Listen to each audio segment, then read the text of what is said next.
各位兄弟，大家平安。感谢上帝，感谢教会，让我这台湾囡仔有这个机会，跟咱兄弟三个弟弟来思想上帝的话语。这嘛是阮太太第一届参加台湾话的主日，因为伊是香港人，所以伊拢听无咱咧讲啥。我差不多六档毋捌用过台语讲道，所以我今仔讲道也是以北京话为主题哈。好，在今天呢，我想请问大家一个问题。在进入到我们的经文以及信息的之前，我想问问看大家对你目前的生活状态满不满意？或是大家对你身边的另外一半，我知道也都很长时间，你对他有没有曾经心生不满过？你现在的生活有没有达到你的期待？有人说人生不如意怎么样？10之8九。有人说你骗笑人生不如意10之8九10 11 12 13 14 15 16 17 18 19 20。我相信我们很多人都同意，人生大部分时候也许都不如我们的意。所以我们在思考，当我们对生活不如意，当我们对人生失望的时候，甚至对人生有苦的时候，心里有苦毒的时候，我们要如何敬拜赞美神呢？所以今天我们来思考一个主题，就叫做真正的赞美。从创世纪29章31到35节，我们来回答什么叫做真正的赞美，什么叫做圣经里面谈到的赞美。让我们进入到今天的经文前，我们先来低头做个祷告。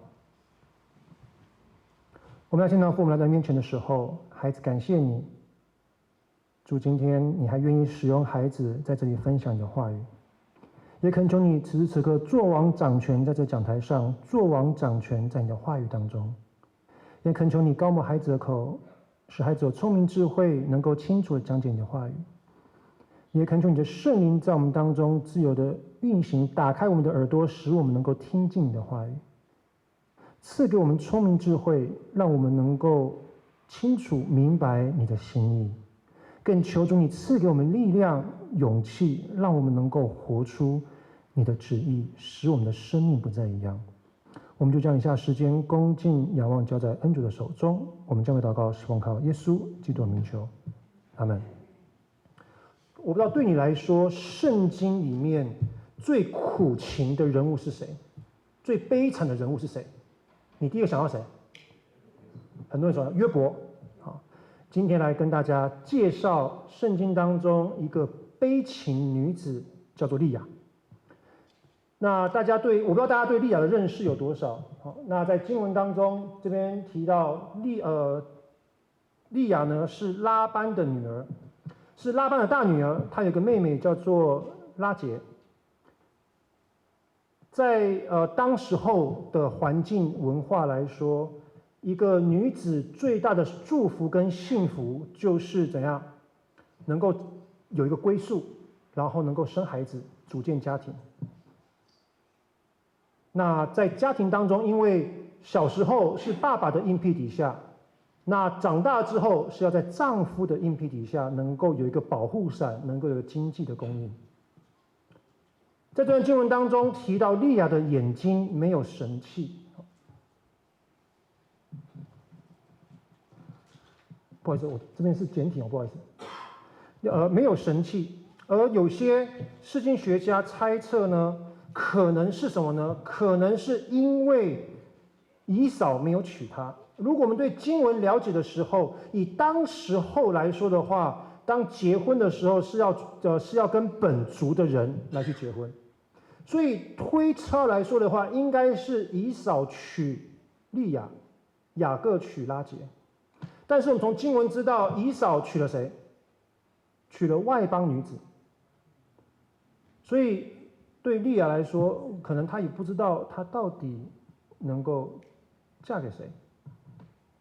所以这可能是一个因素。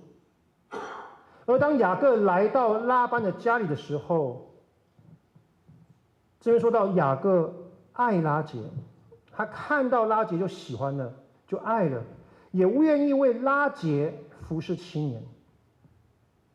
服侍完7年之后，雅各应该怎样？满怀开心，期待能够跟自己心中的女神拉结结为连理。结果怎样？到了晚上，雅各有没有跟拉结同房？没有。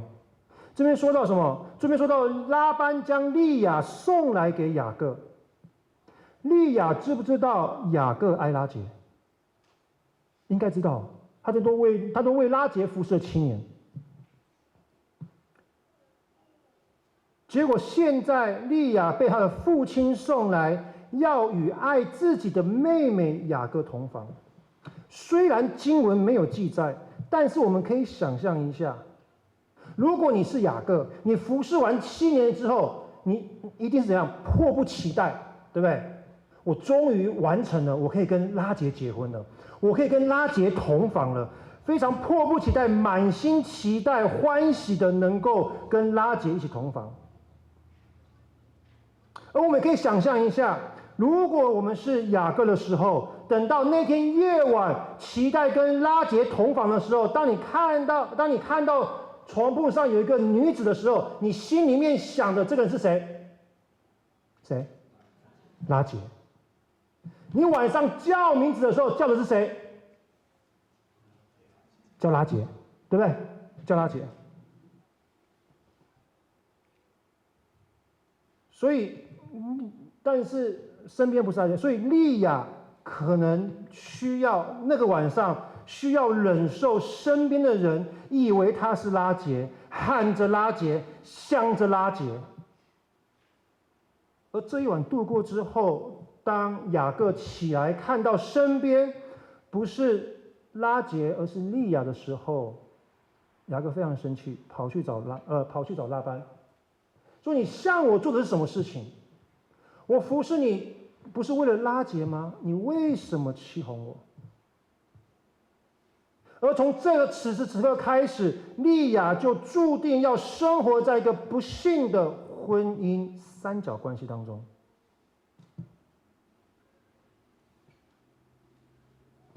而当然，经文提到，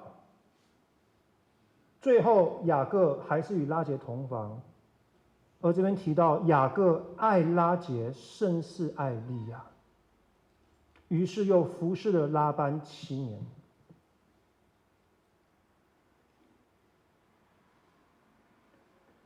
耶和华看见利亚失宠，看见利亚被冷落，不被爱，甚至雅各可能都不愿与利亚同房了。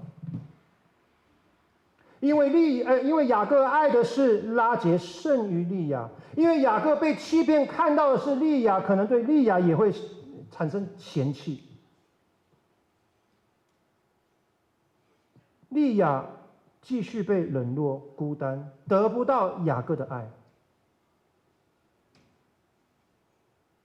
利亚的人生、婚姻、生活是不是很悲惨呢？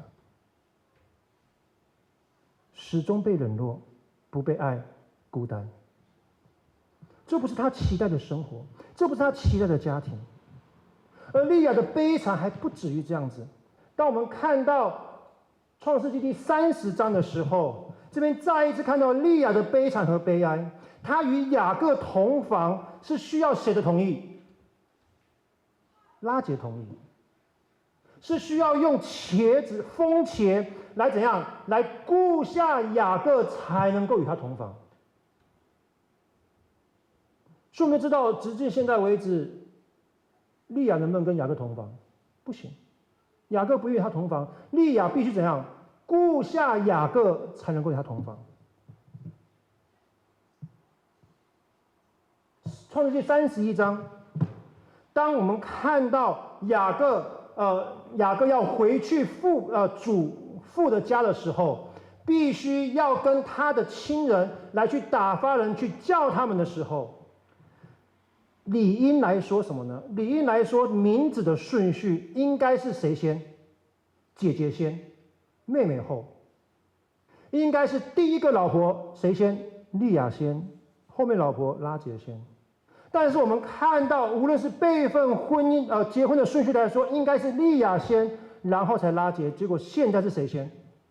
拉结先，后面才是利亚。因为雅各爱拉结胜似爱利亚。我们继续往后看，创世纪33章，当雅各要回父家的时候，雅各在33章要回父家的时候，他最担心的是什么呢？他最担心的是他的哥哥以扫，因为雅各夺取以扫的长子的祝福跟福分的时候，当时候以扫说什么？我要杀了雅各，所以雅各赶快跑。所以当回去父家的时候，他最担心什么？担心以扫要杀他。所以雅各很聪明，他去摆阵。你从圣经里面看到他如何摆阵，他先怎样给礼物？第一批先给礼物，仆人带着礼物去，希望以扫怎样不要生气。结果他又看到以扫带了400个人。当你是雅各，看到你哥哥想要杀你的哥哥带着400个人的时候，你一定想什么？来者不善，这些礼物可能没有办法安抚他，所以他带400个来。所以他要重新摆阵。他怎么摆阵？他的奴婢，这个什么婢女跟孩子放在第一阵，对不对？第一个，第二个排的是谁？利亚跟孩子。最后一个是谁？拉结跟他的孩子。这什么意思？最不重要，可能先死的在第一波，第二死在第三，第二死在第二波。我跟拉结如果看到以扫真的要杀的时候，怎样？赶快跑！他想保护谁？拉结。利亚可以比拉结先死，他要保护拉结，因为雅各爱拉结胜似爱利亚。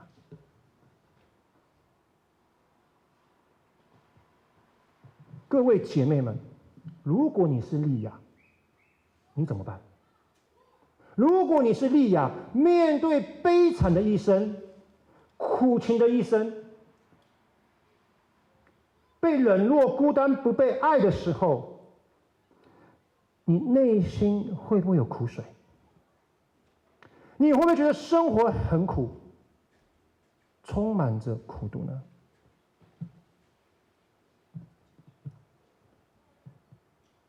而利亚面对这么悲情的人生，会不会有苦水？他是如何回应呢？我们就来看到今天的经文。今天的经文这边说，当耶和华神看见利亚失宠，就使他生育，拉结却不生育。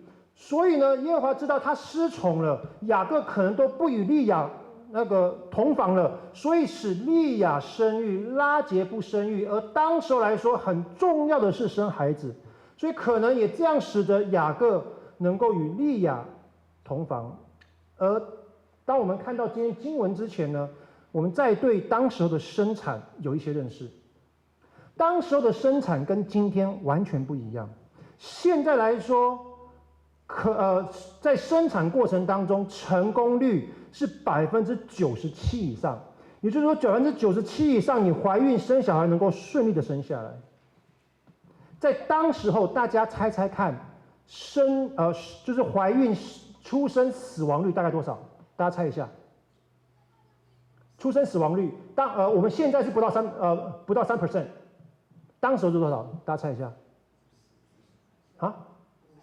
一半50%，甚至有说什么？甚至估计一个妇女要怀孕6次才能够生下2个成年孩子。所以当孩子出生的时候，应该是非常喜悦的，是值得大肆庆祝的。特别是你生下儿子的时候，当时候生下儿子比生下女儿还要喜悦。为什么呢？因为当时候是务农，需要儿子去耕种田地，需要儿子成为一个等于说成为一个你可以说军队，或者说来保护家园，需要儿子。更重要的是，也需要儿子能够承接名，还有继承家业。而耶和华使利亚生的第一个儿子，给他起名叫流便，因为利亚说：“耶和华终于看见我的苦情了。”流便的这个字就是看见，而流便的这个希伯来文字里面有3个音，与另外一个意思的3个辅音是相同的，叫做 will love me。所以这边说另一个意思是，如今我的丈夫必爱我了。所以我们思想一下，在当时候生产只有50%，一个妇女要6次怀孕才能够2个孩子能够长大。如果你今天生的第一个孩子是儿子的时候，开不开心？开心吧。其实就像我们台湾传统的时候，台湾传统也是重男轻女，当有儿子的时候，哇，家里面很开心。当有儿子的时候，不止开心怎样，你可能地位都提升了。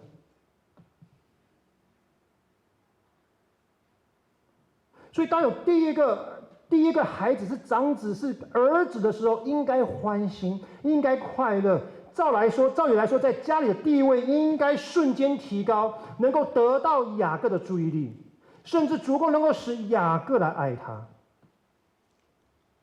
因为拉结无法怀孕，而利亚第一个成功生一个小孩，不止生一个小孩，还是一个儿子，可以后继有人，可以接续名字，可以接续产业，这都是非常重要的。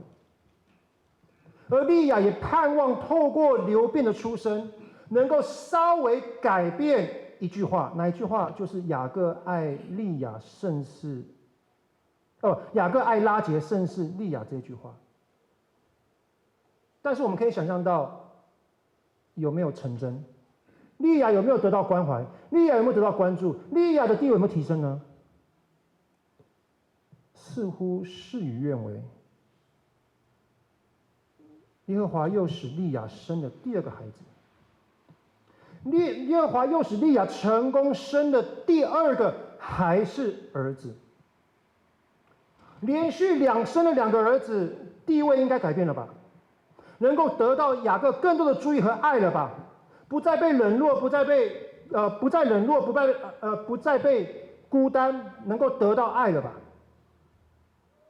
所以第2个儿子叫西缅，利亚说：“耶和华听见我失宠了，又赐给我一个孩子。”结果有没有地位提高？有没有得到雅各的爱？有没有得到雅各的注意力呢？似乎没有。接下来又生了第3个孩子，她有怀孕生子，名叫做什么？利未。她说：“我给我丈夫生了3个孩子，他应该会要跟我联合了吧？”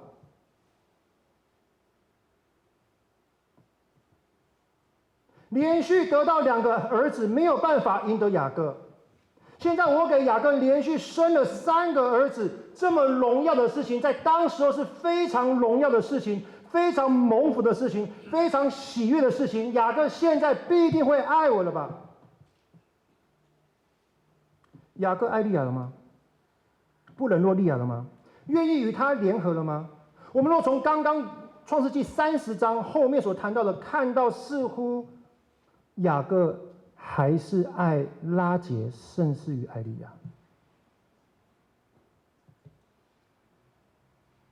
接下来耶和华又赐下一个儿子，你会想象到，你会期待到，当要再赐下第4个儿子的时候，可能利亚又要吐苦水了，又要吐苦情了，又要想要在失望中得到盼望了。又希望盼望透过这个儿子改变他的地位，改善雅各对他的关心，甚至希望透过儿子得到雅各的爱。因为他前3次都是一样。但是非常有趣的事情是，当第4个儿子生下来的时候，出乎意外的是，利亚不是吐苦水，不是在希望透过儿子改变雅各对他的冷落，赢得雅各的爱。而在第4个儿子的时候，利亚说什么？利亚说：“这回我要赞美耶和华了。”因为犹大的名字就是耶和华值得赞美的。弟兄姐妹，你知道吗？这是圣经第一次用赞美的这个词，这是圣经当中第一个来去赞美耶和华的。这个赞美不是在顺境，这个赞美不是在你生活得意的时候，这个赞美不是在你生活都如你意的时候，这个赞美是在一个不幸的情况底下。这个赞美，可以帮我回去吗？这个赞美是在什么？是在不幸的情况底下。这个赞美是在生活不满他的意，不满他的期待，在他冷落，在他孤单，在他不被爱的情况底下，他说：“这回我要赞美神。”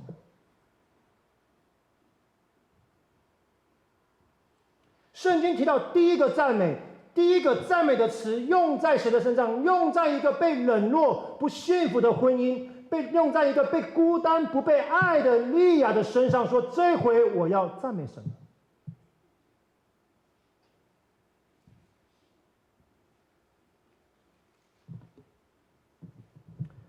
虽然圣经没有解释为什么利亚现在可以赞美神，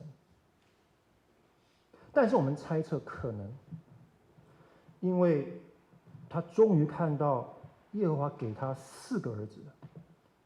弟兄姐妹，你要知道，在当时有连续4个儿子是有多么不简单的事情，多么荣耀的事情，多么蒙福的事情。因为在耶和华神拣选的亚伯拉罕家中，撒拉能不能生育？不能生育，后来生1个儿子。利百加能不能生育？不能生育，后来生了2个孩子。在神所拣选的亚伯拉罕家中，只有利亚是马上可以生育，只有利亚是生了连续4个儿子，是有更大的祝福、更大的荣耀。耶和华神把冠冕放在他的头上，他终于看到了，他在亚伯拉罕家中是最蒙福的，最蒙神荣耀的，他终于看到了。为什么说终于呢？我们来更深的来去思考，也许更多的思考、更深的思考可以帮助我们。这里呢，赞美这个词呢，从创世纪这边18章，就是29章开始，这个词呢，在旧约有许多不同的地方，通常基本上所有的用法90% 都是赞美，10% 唯一一个例子，它所翻译的不是赞美，是什么呢？是在列王纪上8章33到跟35节，这边同样的词在这里用的是承认，承认他的名，承认耶和华的名。在赞美这个词当中，希伯来词当中，确实它有一个意思，就叫做承认。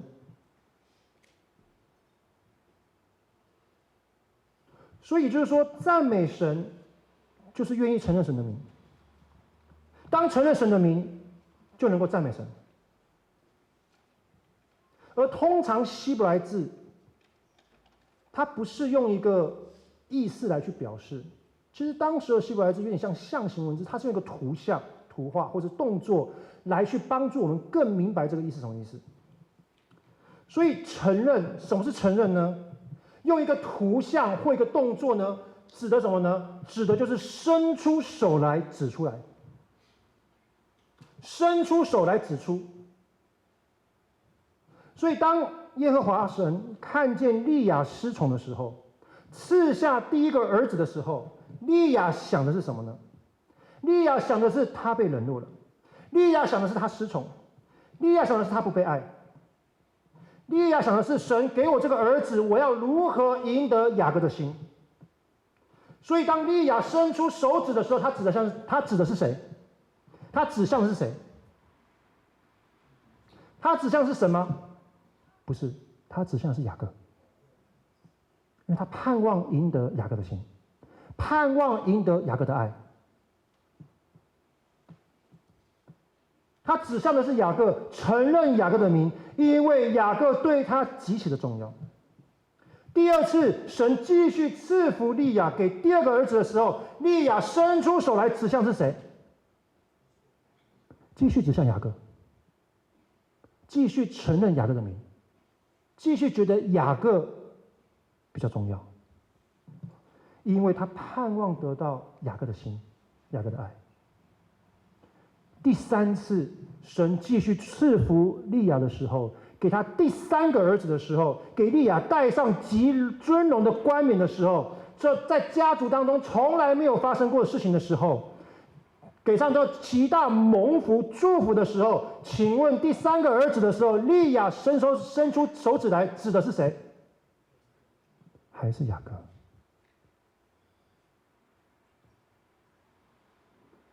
因为他想的还是雅各，他想的我是如何失宠，他想的是我如何不被雅各爱，他继续想着他如何被冷落，他希望得到的是雅各，因为雅各对他极其的重要。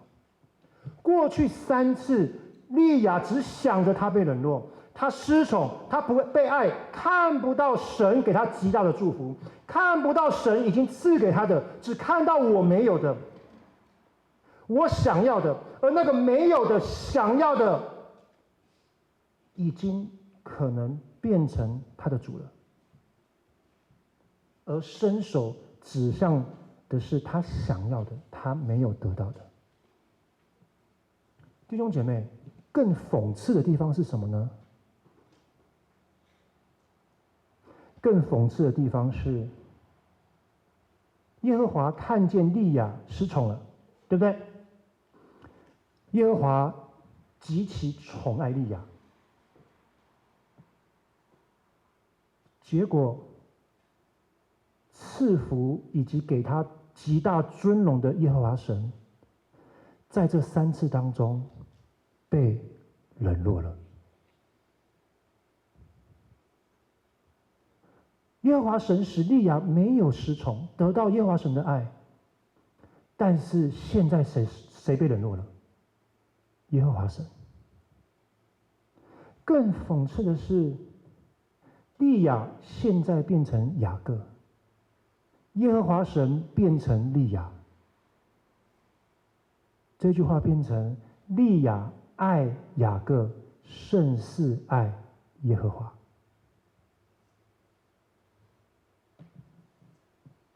过去三次当中，利亚没有一次感谢神，没有一次赞美神。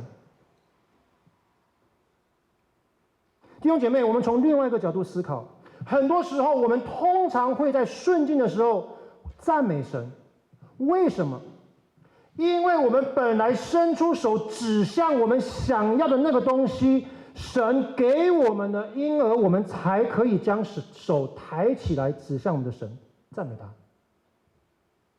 很多时候我们赞美只是因为我们指向那个说，哎，神啊，我想要这个，你给我了哦，我才能够赞美他。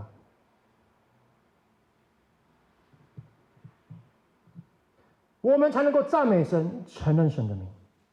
而耶和华神是一个满有怜悯、慈爱、忍耐的神，继续赐给利亚第四个儿子。这一次，利亚终于想到神。这次，利亚终于看到神是如何宠爱他。这次，利亚看的终于是他跟神之间的关系，而这次没有再提到雅各了。而这一次，他将他的手指指向神，承认神的名。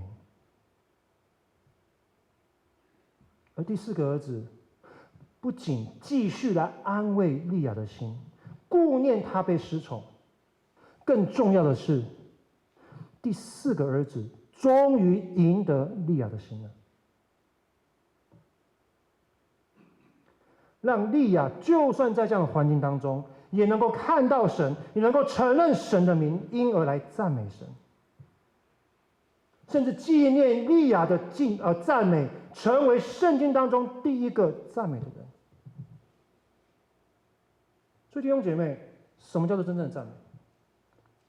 真正的赞美是在你不如你意的时候，你失望的时候，你对生活你觉得苦的时候，不当你期待的时候，你依旧能够看到神给你的所有，伸出你的手指向神，承认神的名来赞美神。这才是真正的敬拜，这才是真正的赞美，这才是圣经当中神所提到的赞美。而这个赞美也大大改变利亚的心和眼睛。就算之后利亚必须用雇佣的方式才能够与雅各同房，但是当我们看到利亚在跟雅各同房的时候，他又生出了2个儿子。当他再次生出这2个儿子的时候，利亚说什么？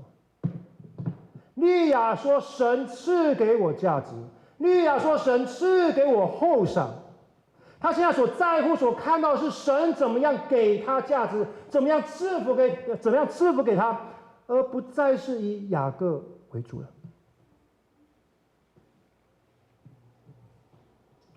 而利亚真的要大大的赞美耶和华，为什么？弟兄姐妹，你知道吗？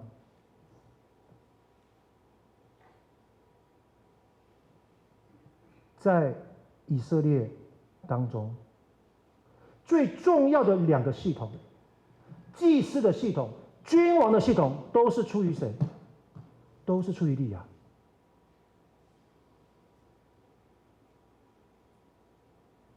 利亚真的更要赞美神的是什么？弥赛亚耶稣基督是出于谁？是出于利亚，从大卫家而来的。你很难想象，祭司、君王，甚至弥赛亚耶稣基督，是从一个被冷落、孤单、不被爱的一个生活环境出来的。而在这生活环境，利亚说：“我要赞美耶和华。”而现在的犹太人的名字从哪里来？就是从犹大、利亚而来，就叫做赞美。在犹太人的神学当中，他们认为这是为什么耶和华神留下犹太，要他们常常记得怎样，要赞美神，让他们常常记得在不管任何环境当中，他们要赞美神，时时赞美神。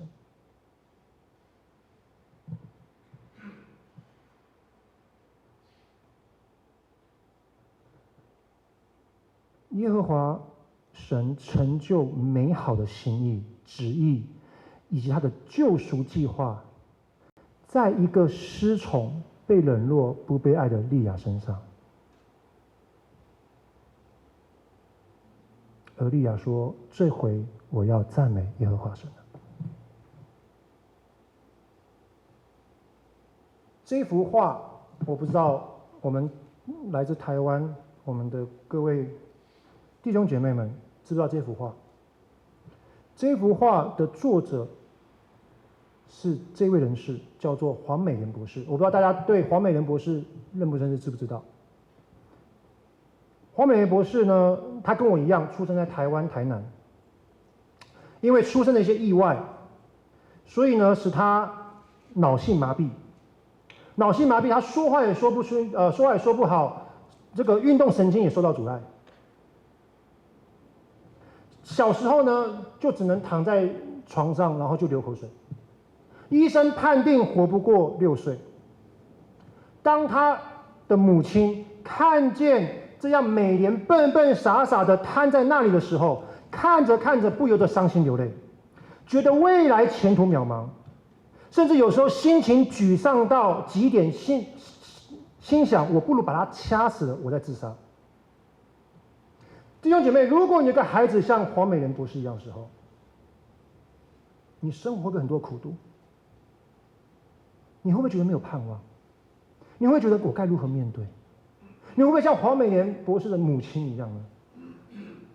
但是黄美莲的父亲是一位牧师，他坚信，他深信上帝是慈爱的，出于神的一切都是美好的。他坚信美莲是上帝所赐下的礼物，所以常常去陪他玩，一有空就抱着他跟他讲圣经故事，甚至常常带他去看朋友，甚至带他去做布道。他每一次看到朋友的时候，都跟大家介绍说：“这是我的女儿，上帝爱她，我也爱她。”这一点对黄美莲博士有非常深刻的影响，因为他知道，不管自己身体多么的残障，他知道上帝和家人都会永远支持他、爱着他。当他在国小2年级的时候，是他人生的一个转捩点。他在上美术课的时候，有一个老师发现他画画画得很好，就鼓励他说：“哎，美莲啊，你可能有美术的天分，要好好学习，将来做一个画家。”他心里想：“我可以做一个画家吗？”他就非常高兴，心里有一个美丽的梦想。他甚至跟上帝说：“主啊，我要做一个好孩子、好画家，请你赐给我智慧与勇气去面对一切吧。”所以他就一步一步的按照他的本分做好他该做的事情。因着他身体的一些残障，因着他身体的一些不方便，所以他要比别人花更多的时间。人家可能打1个小时、2个小时写报告，他可能打7、8个小时来写报告。因着主的恩典，对主的信靠，无比的毅力和信心的支持，他不止完成了博士学位，艺术博士学位，他从大3到博士都没有跟家里要过1分钱，他全部是靠着奖学金而来的。他毕业之后回台湾办画展、教书，也到各个大学甚至教会去分享他的见证。他常常跟大家讲说：“我是上帝的宝贝，你也是。”虽然别人看他奇怪，他觉得他在上帝的眼中他是美丽的。他盼望自己能够成为一个容神一人的人，能够活着等着让主用的一个人。他面对他的生活的时候，他说：“我只看到我所有的，我不看到我所没有的。”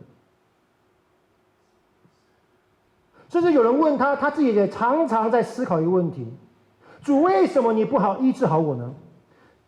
我多么希望有一个正常的身体，过一个正常的生活。神当时候没有回答他的问题。到了隔天，他说他去一个书房的时候，看到墙上一句话，上面写的 "Do not pray for an easy life, pray to be a strong person." 不要祈求生活的平顺安逸，而是要祈求成为一个坚强的人。因此，他相信，如果神愿意的时候，他一定可以被完全的医治好。但是神有他的旨意，也许神要他从他残缺中学习他的自己的功课。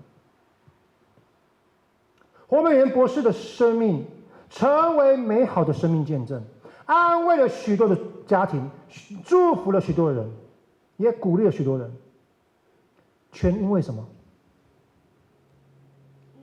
全因为他的父亲在极大的患难、不如意、不幸的环境当中，依然举起他的手，指向神说：“我为着美好神所赐的礼物，我赞美神。”而黄美莲也因着深深受到影响，在他这不幸悲惨的人生当中，他没有办法说话赞美神，他没有办法唱歌赞美神，他不会说话，但他有话要说。他不能唱歌，这是他想唱的一首歌。在他不幸悲惨的人生当中，他想唱的这首歌是他谱的词，而由天韵来作曲，将他所要唱的歌来表达出来。我们一起来看这一首歌。这首歌叫做《如果我能说》。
词不难唱，我们好不好在第二遍的时候，我们一起，我们唱出黄美莲博士对神的赞美和感恩。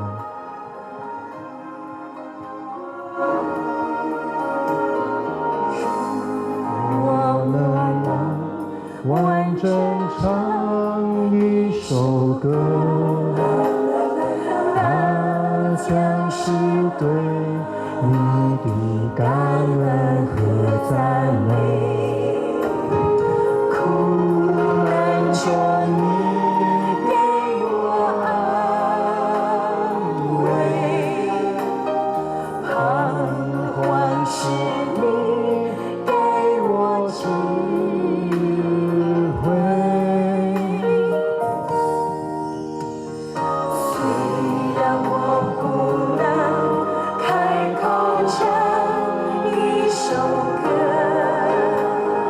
我却要对你献上真诚敬拜。每时刻你的手牵引我，你慈爱使我开怀。天上的云雀啊，会场的人们啊，你们可愿带我歌颂上帝无比之美？我愿用我的心灵，我愿用心公义，就发自内心深处最美的声音。我真爱你，我真爱你，我真爱你。哦，神啊，我真爱你。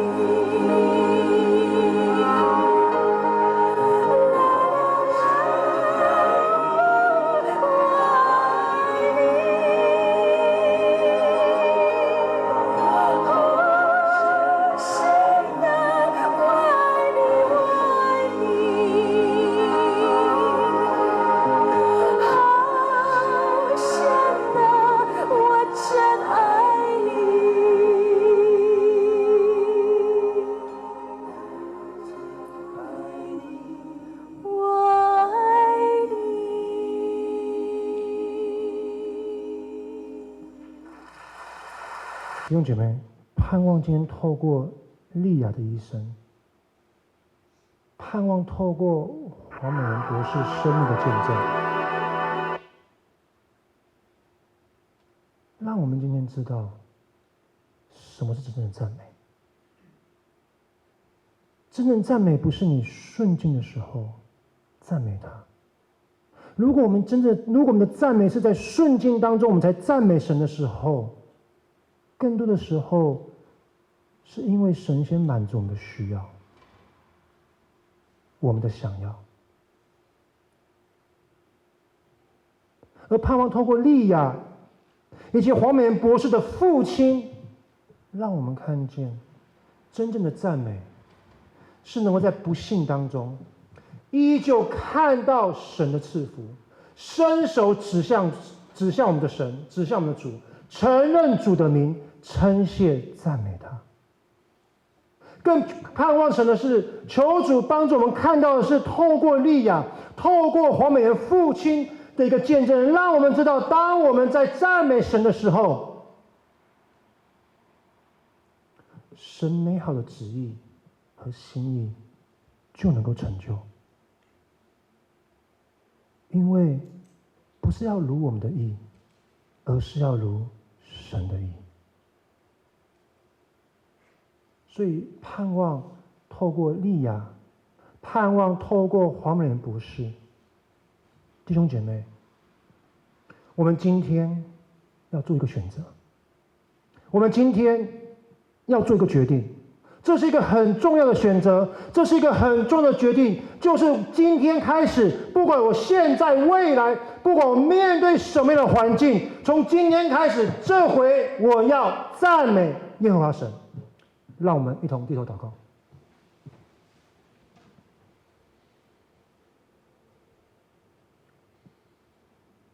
我们现在父，当我们来到你面前的时候，主，我们感谢赞美你，赐下你的话语，赐下你这么多美好的生命见证。主，当我们来到你面前的时候，主，我们确实有很多的亏欠。主，很多时候我们赞美你，只是因为你满足了我们。主，很多时候我们赞美你，只是我的心意被满足了，